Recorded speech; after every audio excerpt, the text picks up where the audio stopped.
Greetings, this is Frosty Thundertrot, and welcome back to Pathfinder Wrath of the Righteous.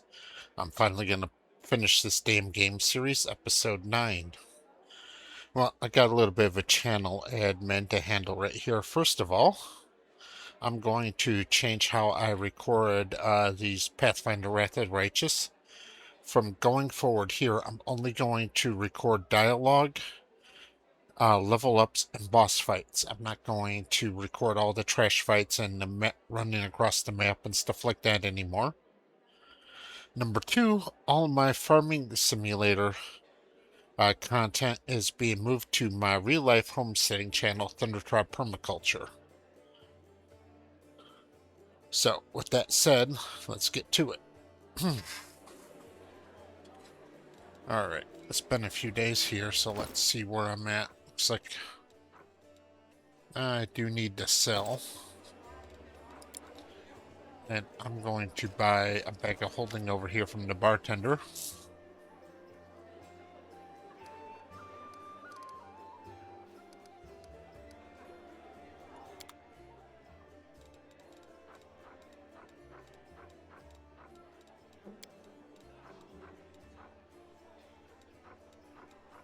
There we go.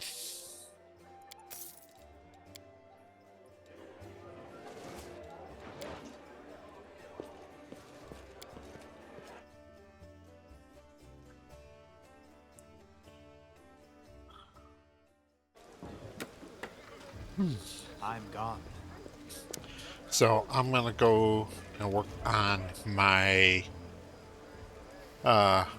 mythic path now, so I will join you once I get to Ardelay's party house.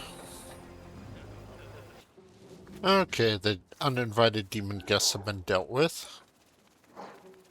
Let's go talk to Aranka.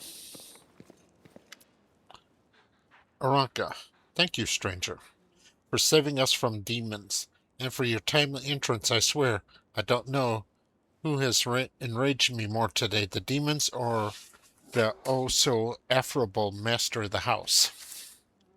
Frosty, I'm a friend of Alex. He's asked me to find you and protect you. Aranka, Ike's is alive, and he's made a brilliant new friend. It's a shame it had to happen now when the city's under siege by the demons, and those pig-headed inquisitors are pursuing us instead of doing something useful.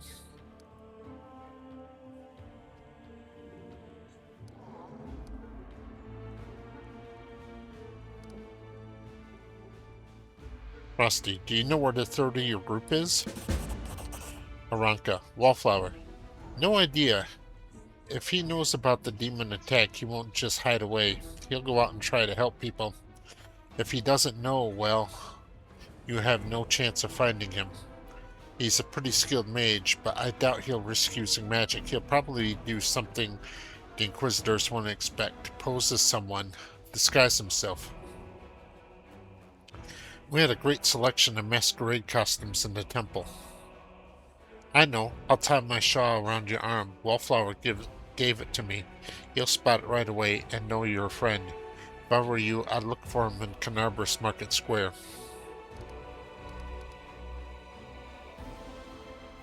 Frosty, why did you decide to break into the Wardstone and cast magic on it? You put your lives at risk. Your information could have been traps set by the demons. Aranka, but it wasn't a demon trap. You know, living next to the World Wound and seeing the powerlessness of the Crusaders, it's very hard. We've been trying to defeat the demon for 100 years now and have nothing to show for it. I think that Queen Galfrey and the other leaders think that we can defeat the evil if we line up our soldiers in perfect columns and send them marching off into the stirring battle with a stirring battle cry. We just need a few more soldiers, a little more discipline. But we've been marching for 100 years, and it's always one step forward, 2 steps back. And while the soldiers are marching, people like Hallroom are seizing power behind their backs. His fanaticism and cruelty were forged in the same furnaces to crusade righteousness. We will never defeat the demons if we keep trying to march down the same path. We need to change tack, to challenge our principles, trust our hearts and our friends. and not moldering doctrines. We need to listen to any entity that is willing to help us. My friends and I listened, and we trusted. We tried to change something, at least we tried, even though it didn't work out. Land. Great idea. Marching in straight lines won't work. So let's attack the demons in a merry band of hoppers and dreamers, brimming with enthusiasm and doing just whatever we feel like. When the demons see us coming, they'll die of hysterics, and our victory will be complete. Sela, naive children, that's what you are. But I admit your words stir something in my soul. I want to put you in charge of a military campaign, but I'd be proud to fight alongside you. Rusty, I killed Halrun. He won't threaten you ever again. Aranka, it's a shame it ended this way for him. Hopefully his successor will keep the Inquisitors in check. Rusty, can you get somewhere safe on your own? Aranka, it looks like the Inquisitors aren't busting down the doors just yet, and they're not hiding under the bed, so I think I'm safe for now. I'll be fine on my own. I'll go to the temple, 2 Lakes. The Inquisitors must have already searched there by now. They won't go back a second time. Rusty, I have to go. Aranka, good luck. May Desna be with you, stranger.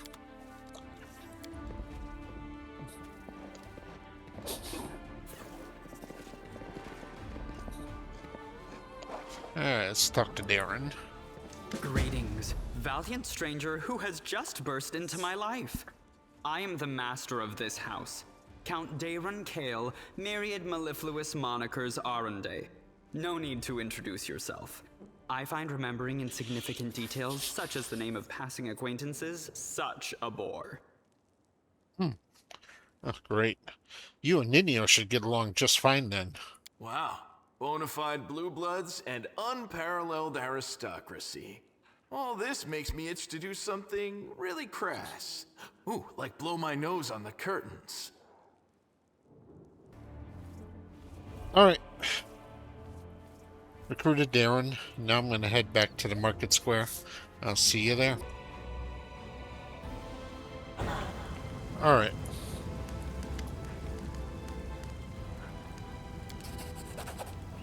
Nervous Crusader. Pardon me.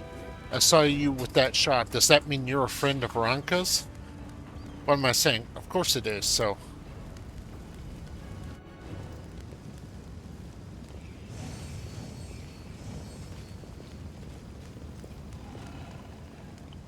Inquisitor.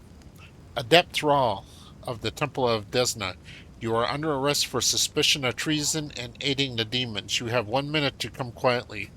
Drag your feet and we'll count it as an attempt to resist justice.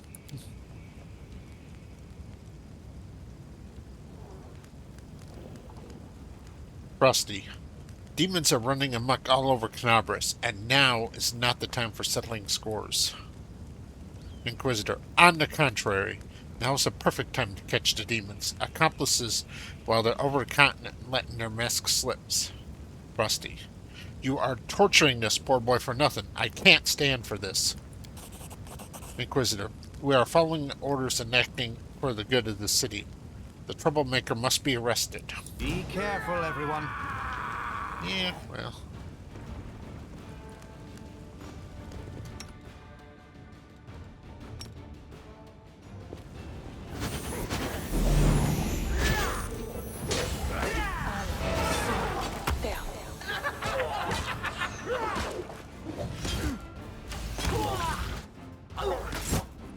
Listen to reason.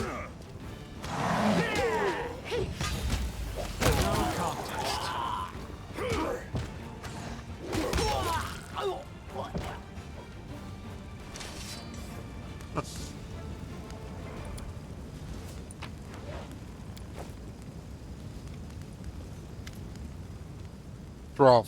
Oh, Desno, why in doing what we must we so often be forced to spill blood where it is not necessary? Can this really be the price of the true path and of freedom? Thrall. Anyway, thank you. I've been done without you. Frosty. I'm sorry it had to end this way, too. Well, I got a little confused about what was right and what wasn't. Our stunt with the wardstone. I mean, it's my burden to bear. Now, if you don't mind, I'm going to go to the Temple of Desna. I want to be alone with the goddess and reflect on what has happened. Alright.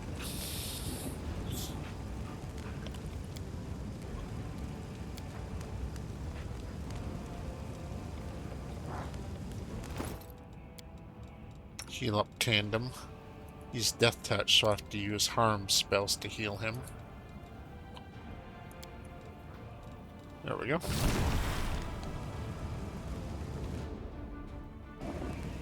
Alright, I'll be back once I get to the temple.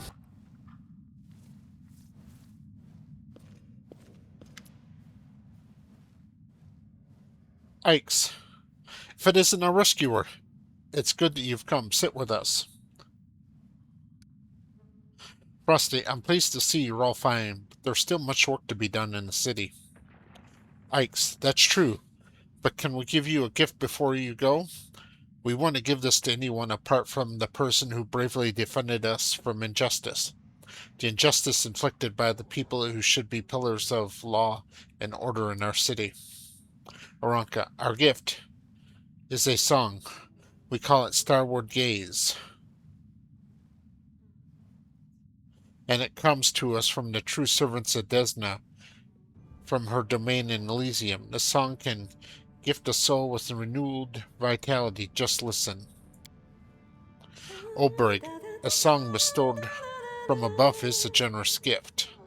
May the light of Mother Moon never fade. Frosty. Chaotic, sing the song after Aranka.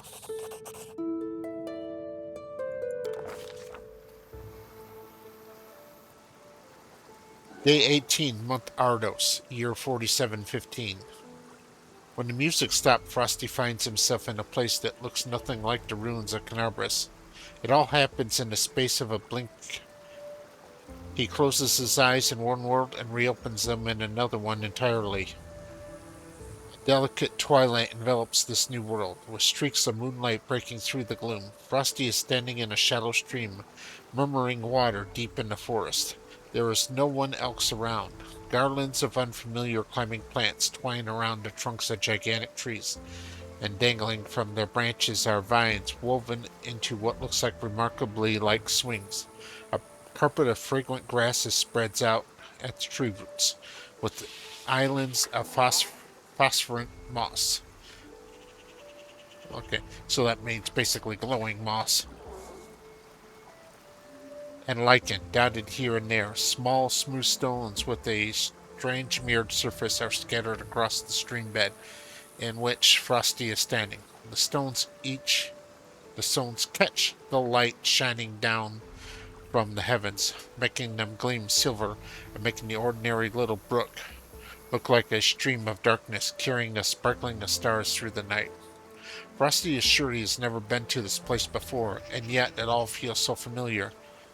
In the manifestation not of dreams or fantasies, but of the special way of looking at the world that only children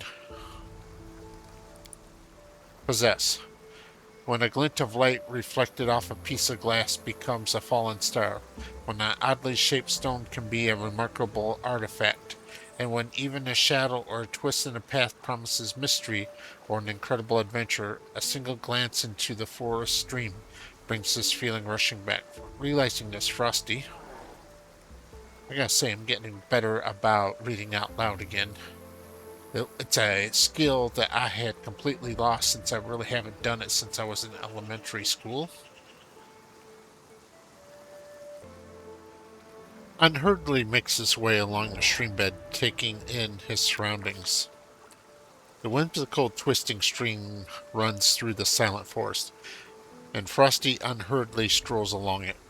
This place evokes a strange feeling of not calm, no, in fact, quite the opposite, a feeling of restlessness and anticipation of incredible discoveries or unexpected encounters. Or then again, perhaps it's not this place at all, but all the internal hunger the craving for new experiences which dwells within many mortal hearts. Speculation aside, just as Frosty rounds the next bend, an unexpected encounter does indeed take place. They come closer, not attempting to hide, stepping lightly on the mossy carpet, leaping from branch to branch, or flittering through the air. The creatures are thoroughly bizarre, as though they were deliberately conceived to try the sanity of every taxonomist on the planet. I believe taxonomy was a ancient word for biology or the study of organisms and how they work. One has the fluttering wings of a butterfly on its back. Another has the tails of a dozen different animals, while a third boasts tresses of streaming water, hooves instead of feet, and springy clover growing all over its skin. "We have a visitor," exclaims one of the strange creatures, and immediately it runs along the stream, sending up moonlit, silvered splashes with every step. Frosty, where am I? You don't know where you are? Asked the creature in amazement. There are plains of breathtaking beauty and plains of astonishing wonders, but only Elysium is woven from the craving for the beauty, from the belief in wonders. That is where you are, in the most peaceful, most wonderful corner of the plains of boundless freedom. Who are you? We are the Azada, children of freedom, says one of the creatures carelessly swinging from the branches of a tree. This forest is our home. For today, tomorrow, our home could be a lake in 100 leagues to the south, or an underground cavern in the azure ocean, or a castle of clouds that scatters in the dawn's breeze. Frosty, how did I get here? We don't know how you came to be here, says the creature with the dozen tails, smiling. Mortals rarely come to Elysium during their lifetimes, but here you are, which means that something must have brought you, something in your soul. If your soul did not harbor even the slightest spark of freedom, yearning, and compassion, you would never have found your way here. Now that you know the answers, tell us, what do you want? Frosty, I have to go back. They need me there. The creature with butterfly wings, who has hitherto remained silent, gives the visitor a serious look and nods to itself. I smell the burning blood and tears of the place you have come from.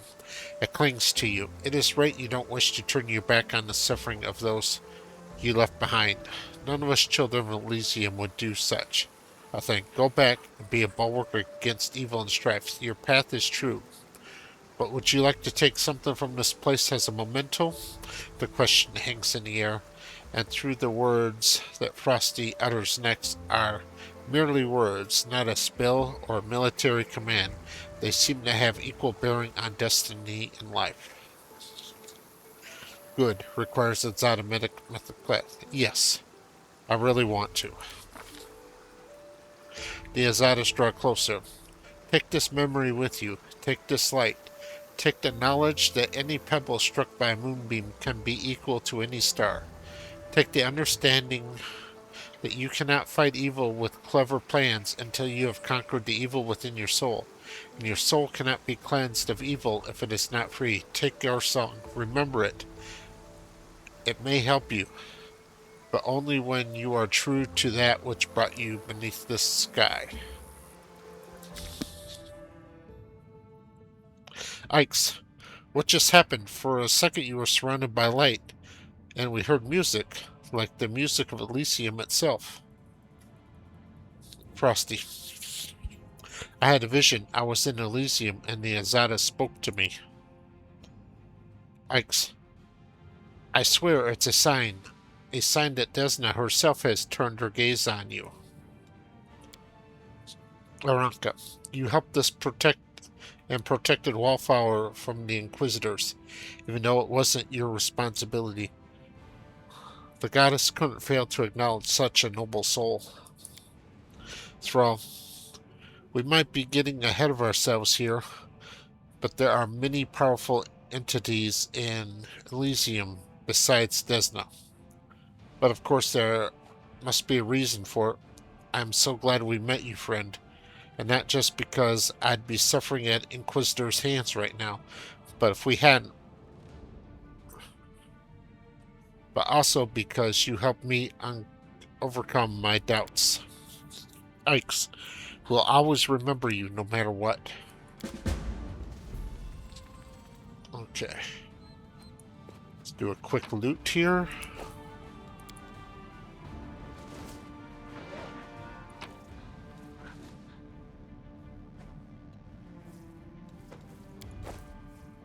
Alright, I wonder if this is one of the books where I can learn something from.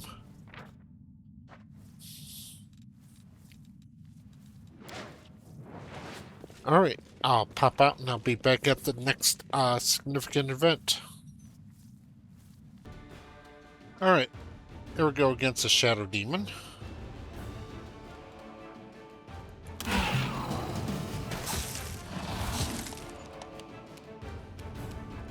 Fortunately, I'd already casted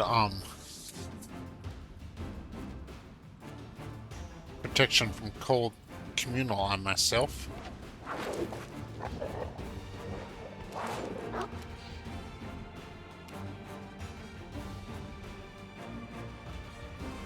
You won't stop us. Divine Zap. It's kind of reliable. Not great damage, but it's a little bit of reliable damage. Endure this! Land as usual delivers.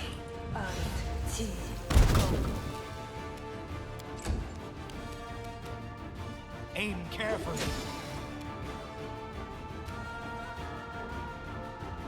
Alright, don't show this again. Into the fray!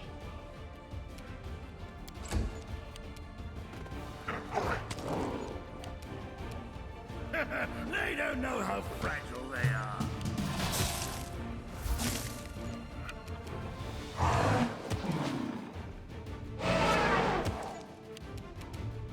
Surrender or else! Make every strike count. Alright, as usual, land comes through. Alright, yeah. This can be a hard fight if you don't know about it and have protection from cold cast on yourself ahead of time.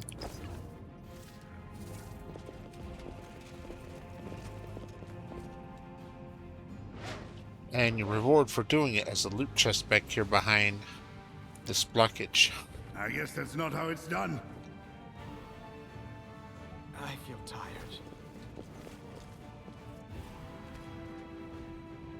Alright, land. Doubt is the heart's greatest challenge.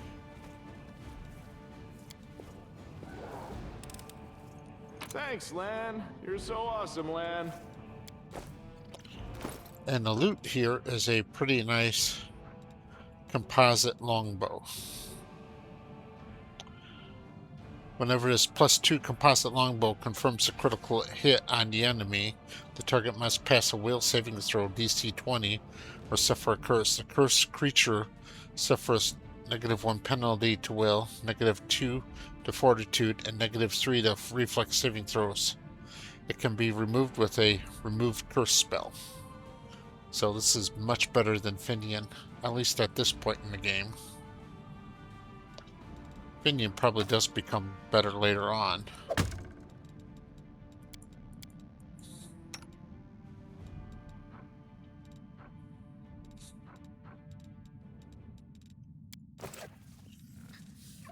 Alright. I'll be back with the next event.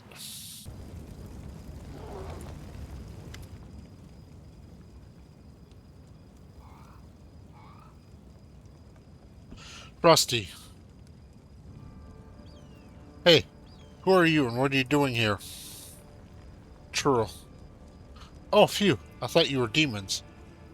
Good day to you, good sir. Sela. Curl? Is that you? Curl. Oh, Lady Sela, you're alive. Goodness me. That's the second bit of good news on this otherwise lousy day. Tila, what was the first bit of good news? Girl, stick around and see for yourself. Rusty, do you know this person, Sela? Sela, meet Rimvi, better known as Curl. He hails from Canarbris and he fights in the Condemned.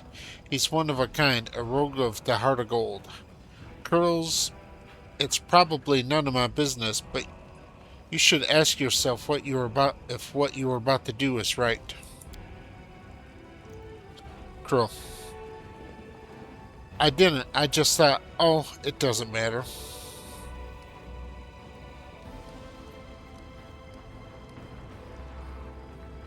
I really don't care that he's robbing corpses, because logically, I'm doing it constantly and all the time anyway. As long as their souls go to Pharasma, I don't really care what happens to their mortal vessel. Well, as long as their souls go to Pharasma and they don't get raised as undead, I don't care what happens to their mortal vessels or their worldly possessions. Rusty, can you tell me anything useful about what's going on in the city? Churl, I'm afraid not, good sir. I just left a Defender's Heart. Before that, I was holed up in there, too scared to leave. Although spending all that time under Commander Earbest Noah sure was something. She's a strict one. Whew. And when she gets antsy. Rusty, so what are you doing here? Robbing corpses? Churl, no. Rima V. Curl may be a rogue, but he doesn't loot corpses. I just need to get these poor lads' bodies off the road. My friends and I are on a terribly important mission we need to get through.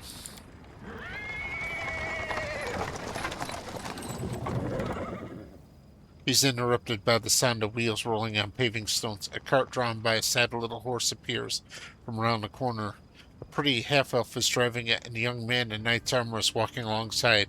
Even from this distance, you can see his tanned face and blue eyes shining brightly. Curl, see? A terribly important and very heroic mission. My friends and I are saving a beer cart from the demons. Actually, that's not that bad of an idea. It might seem kind of shallow, but keeping up morale in crisis is very important, and moderate consumption of alcohol is definitely a way to do that. Elin of the Hound Hearts. Sela! I never thought I'd see you again. I thought you were headed to the main square, the center of the demon's attack. Jahani Aldori. Hey friend, glad to see you're all right. When we got separated by the crowd at the celebration, I knew right away something was wrong. And when demons appeared all of a sudden, I realized that reason why I'd been so anxious, but I couldn't find you among the dead in the square, so I kept my hopes up, and I was proved right. Sela. So you're the other bit of good news Curl was talking about. You and Jehona are alive. Well, actually, by good news, I meant we found the beer cart. Sir Elin and Jaina being alive amounts to a quarter of a bit of good news. Well, maybe half. Rusty. A beer cart. How about sharing with us? I'm sure we could all do with a drink.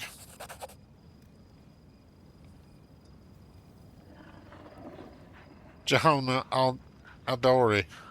Certainly, give me a flask, friend.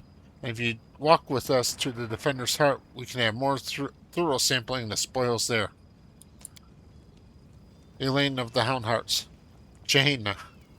There is no need. The heart is very close, and the three of us will be enough to fight off any attack if there is one. Besides, our friend here surely has better things to do, more important than carrying barrels of beer, I'll wager. By the way, my name is Ellen, Sir Ellen of the Hound Hearts. I'm glad to meet someone who survived in this madness. Rusty, I have to go. Ellen of the Hound Heart, so long. We're sure to meet again, either in this city or at the Defender's Heart. Johanna Aldrich, sure you will. Come to the tavern. We'll celebrate the valiant rescue of this barrel together.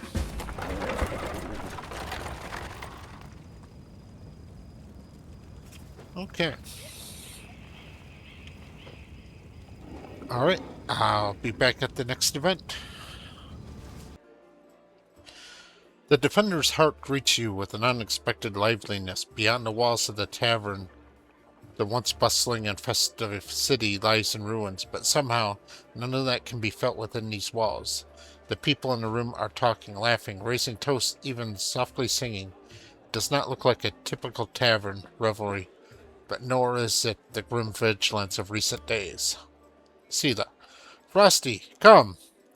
Let us properly introduce you to Elin, Jaina, and Kurl, the fierce warriors of the League of the Inspired Cart. It was me who convinced Erebeth to use what Jaina, Kurl, and Elin found for the little party.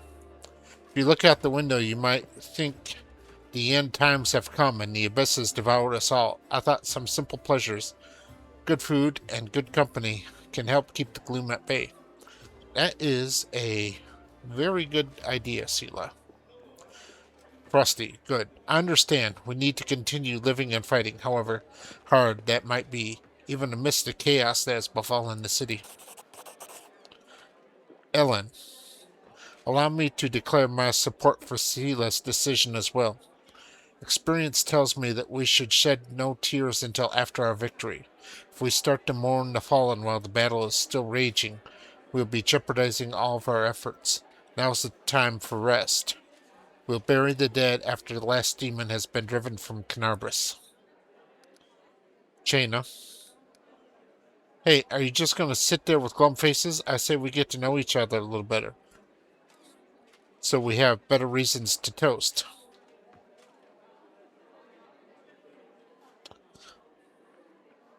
Frosty. Tell me about your order, Ellen. Ellen? As stories goes, it's not very entertaining. I was born far to the south in Andorian. That's where I'm from. How about that? Because that's where the largest temple of Pharasma is located. I lost my parents early, led a life of simple mercenary, but often questioned the path I had chosen. I'm proud of my sword skills. I enjoy training and drills. I'm not afraid of battle, but risking my life for coin, it takes a special mindset to choose that lot with no regrets. You have to want to risk your blood. I saw too many of my friends die, and I wondered if it was worth it. So in the end, I decided to choose another path. Now, if I'm going to lay down my life, at least it will be for a good cause. That's how I ended up in Mendiv, and became the squire for the Houndhearts. It's a small order by tradition. It never has more than 12 members, and a new member is only knighted after one of its elders dies. We patrol the lands along the Wordstone line, providing aid to travelers and settlers. Unfortunately, death is common among the Houndhearts. I became a full knight 2 years ago after laying my mentor to rest. But I'm content with my choice. My place is among the Crusades. Frosty, have you been serving the Eagle Watch for long, Jaina? Jaina. I signed up 4 days before the demon attack. Am I lucky or what? I'm an apprentice of the famous fencing master from Mivind, and I learned a thing or two from him, believe me. I soon got bored of fighting off bandits and getting involved in the petty squabbles and bickering of the river kingdoms. I wanted a proper challenge, and you can't find a better place than Mendiv. And if you want to know, the moment I arrived, the demon invasion began. My father would say that that's no accident. Fate brought me here. What about you, Kurl? How did you end up among the condemned? Kurl, I just did what everybody else was doing. I grew up in the slums where everyone stole a little, or maybe smuggled, or guarded stashes. But I never killed anybody, and I never did anything really bad. I got caught stealing, and when they made me choose between prison and the condemned, Well, of course, I didn't want to go to prison. I'm not that good of a fighter, but as Nordberger as my witness, a thief can be useful in a war against demons. I've always been a good scout. I can sneak under the nose of any monster. But I don't know where my friends are now. We got separated when the demons rampaged through the city. See, chin up, friend. Whoever you were in the past, you're our friend now, and a crusader. Your skills will be useful to us, you'll see. Rusty, how do you all know Sela? Elin, I met my noble sister on the road to Canarbris. I was returning from the south from my fiance and was happy to be in the company of Paladin of Iomade. We said our farewells at the city gates, and I went north along the road to Dresden to my order's camp. The demons attacked us there at the same time they struck Canarbris, but we managed to hold them off. We hurried to the city's aid and joined the forces in the Eagle Watch. All my fellow hound hearts were wounded during the battle in the streets. I'm the last knight in my order who can still fight. It's so good to see Sela again. Every loyal heart counts these days. Curl, I met Sela at a tavern in Canarbris. Before the attack, of course, she was one of the few who would sit at the table with condemned knights. Usually don't even look at us, but Sela is different. I knew it the moment I saw her. Jaina Aldari. That's what made me notice Sela too, so I sat down to talk to her. I never understand why everybody treated the condemned so horribly, and I still don't. Our Crow is a great lad. So after that night, Sela and I went around the taverns together every day. Sela, Mendiv is an amazing place. People from all over the world come here for glory, redemption, or to help those in trouble, and they always find each other. This might be the best place in the world to find like-minded people and friends. That was a toast in case you didn't notice. Rusty. Sela, did you call me over just because, or is something the matter? Sela, I didn't just want to talk about today's celebrations, you see. Ellen is in trouble and I want to help him, and I don't know anybody else in the city I can turn to. All of his fellow knights are wounded in battle. See, I really don't understand how in a world where healing magic exists.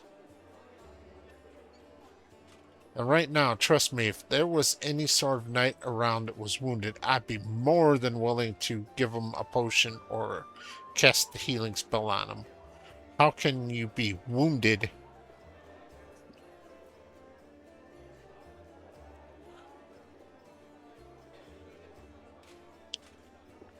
Ellen. Bad idea, sister. I told you. I don't want to bother anyone else with my problems. I need to handle them on my own. Girl, oh come on. Hiding your sadness from your friends is no way to live. Rusty, tell me more. Ellen. In all truth, I do not wish to impose. My problems are just minor troubles. A paladin of Iomade and her friends certainly have more important things to do, especially now that Canarbris has been overrun with demons. Sela, if I learned anything in life, it is that there's nothing minor about good and evil.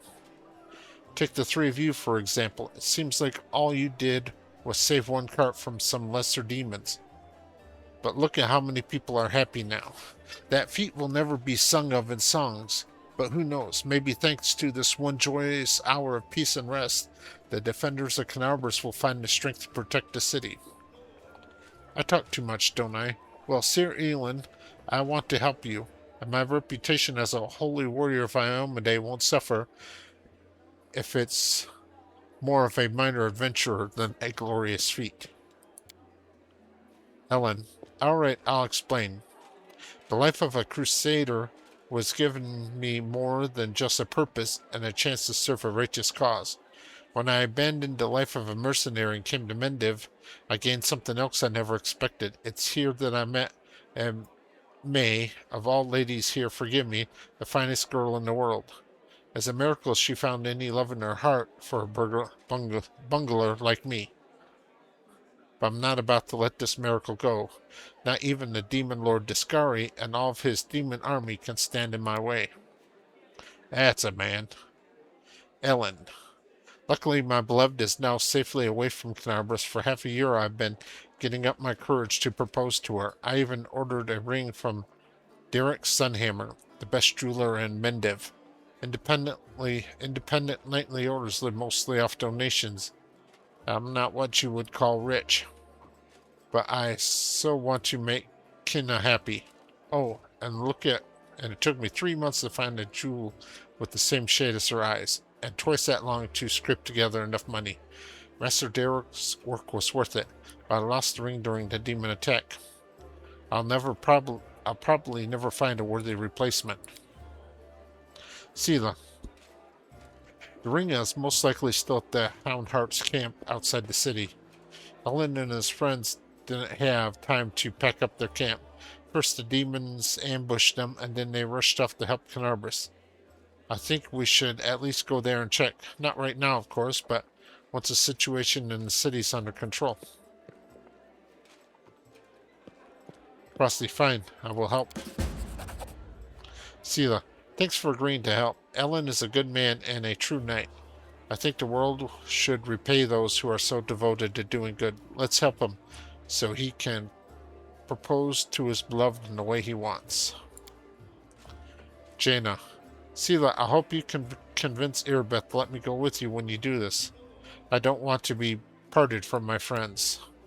Sela, of course.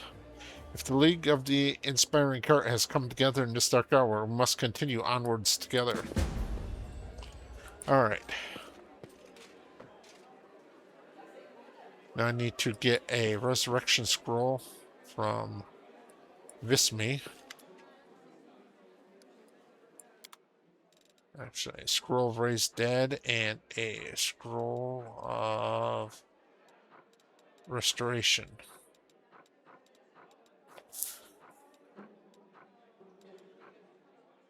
Alright, there's the scroll of restoration. Actually, I might need 2 of those. Better grab 3. Where is the raised dead?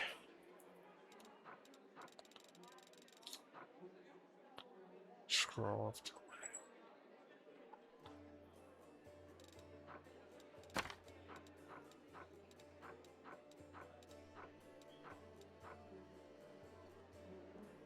Powerful blood magic.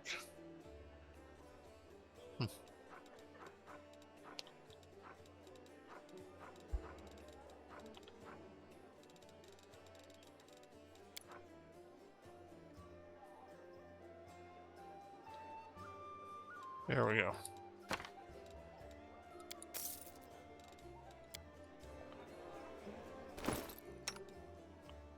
Yeah, Oberg got taken down by from shades that drained his strength to 0, which was an auto death.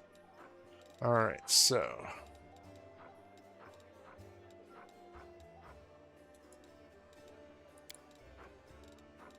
Alright. So now he's back from the dead.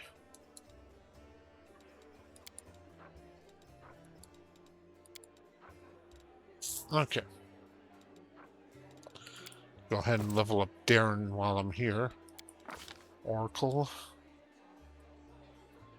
Go ahead and give him 1 point in intelligence.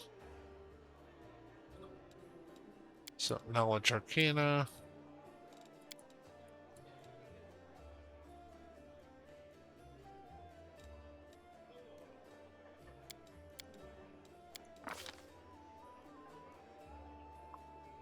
A level 2 spell.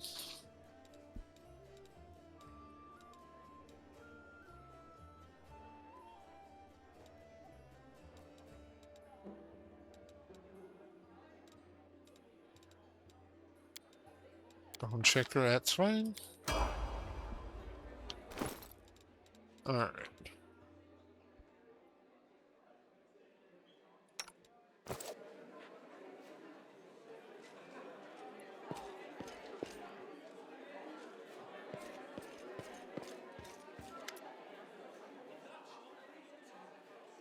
Imwith.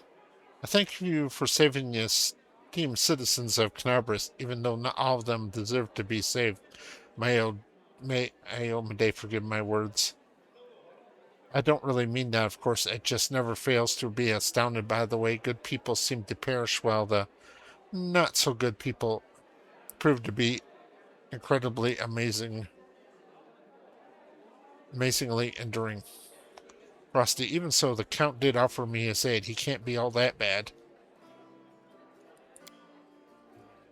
Irbeth, yes, that's not like him at all. Joining the Crusades is a tradition among the Mendiv nobles, but Arendelle has never been too keen on fighting demons. The Count has a certain reputation in Mendiv. He's not a pleasant individual by any means, but he's not known for any particular villainy either.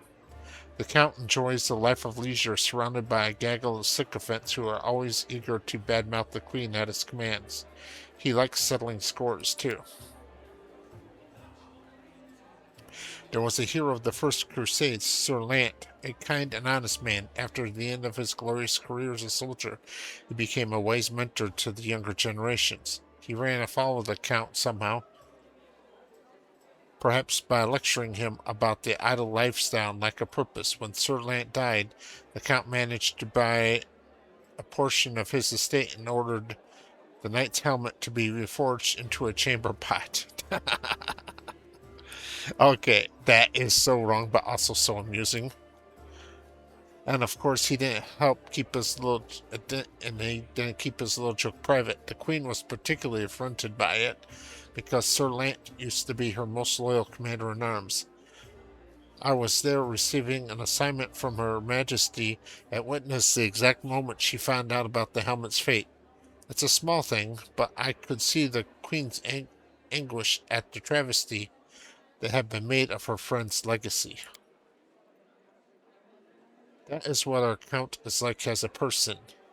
And for his talent for survival, do you know the story of Heaven's Edge? He was the only member of his family to escape with his life when the demons unleashed a magical plague at their Arendelle estate.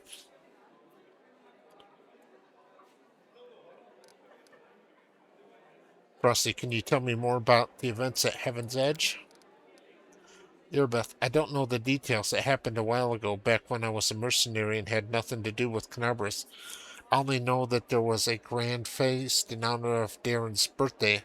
All of his relatives were invited along with a few other distinguished guests. Everyone died from a mysterious disease someone had unleashed at the estate, including the servants, the guards, and a number of clerics and paladins. But the young Count survived because of his healing ability, I suppose. Darren doesn't possess an unusually bright talent. Darren does possess an unusually bright talent, even if the application of his skills leaves much to be desired.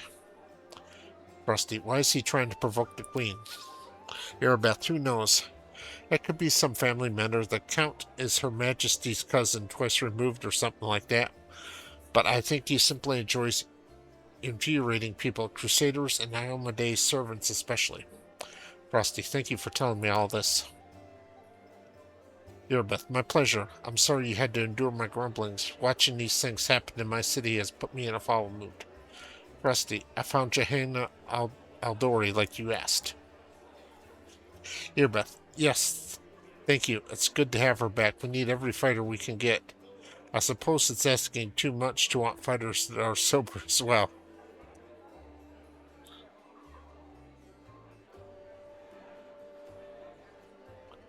I have to go. Erebeth, go. May Iomade keep you safe. Alright. So I'm closing in on level 5 here pretty soon. That'll be pretty good. My steps. That'll be level 3 spells for Ninio. I don't think... What are you doing in my bedroom, Olberg?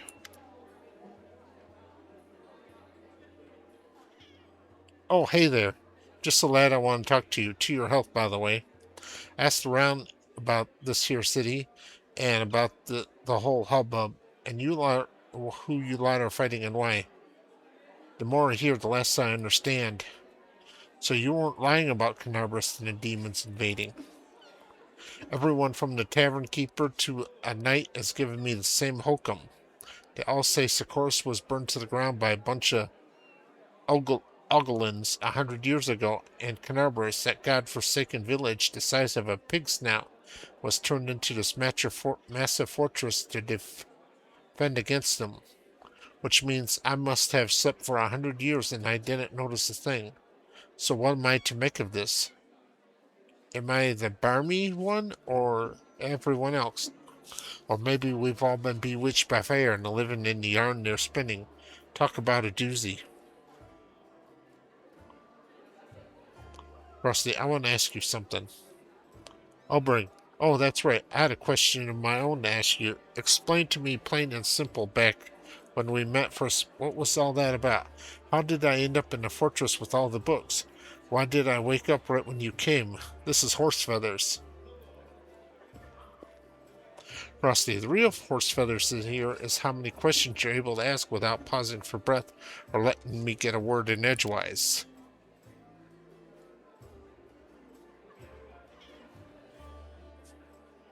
Oberyn, there, I've asked them all. Just answer already. I'm all ears.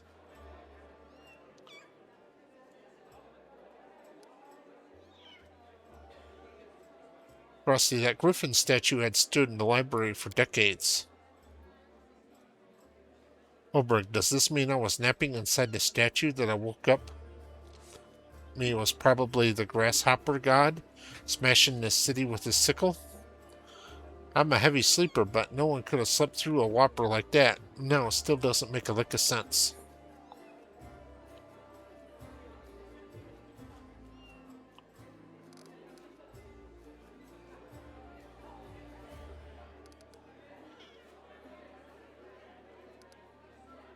Rusty, what was your role in the tribe? Oberyn, I was the chieftain, and not by right of blood like some tribes. I mean, it takes more than being born in the right family to lead the Olasks. You have to earn the right from your divine patron. Aviar, the heavenly griffin, chose me. Except, as you can see, it didn't do my clan much good. The chieftain's only duty is to be with their people in peace and war, in life and in death. And what did I do? I abandoned them. There's no two ways about it. I missed everything. I slept through everything. Oh, break. All right, now your turn. Where do you hail from? Who's your tribe?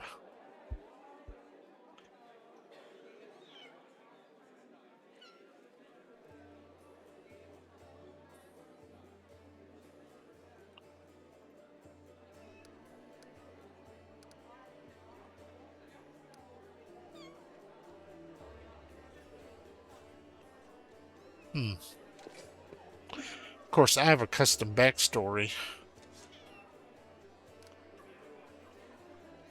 but I'm gonna go with this. Our humble party is my only tribe, and it's the only tribe I need. Oberg, right you are.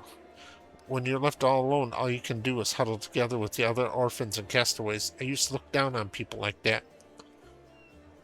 I'm more than these vagabonds, I thought to myself, and now it turns out that I am one.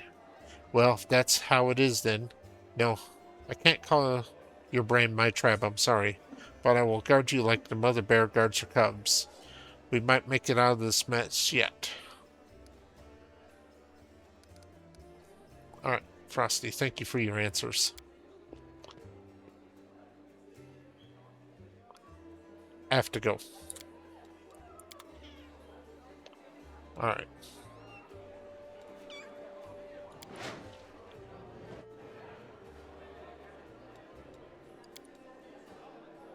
Do you know what would be nice? If we didn't die in the crusade. After, yes, if we win. But if we die before that, that would be bad. You will try not to die, won't you? Although I suppose it will be hard. Sometimes I'm more afraid of you than Baphomet. Poor Woodruff.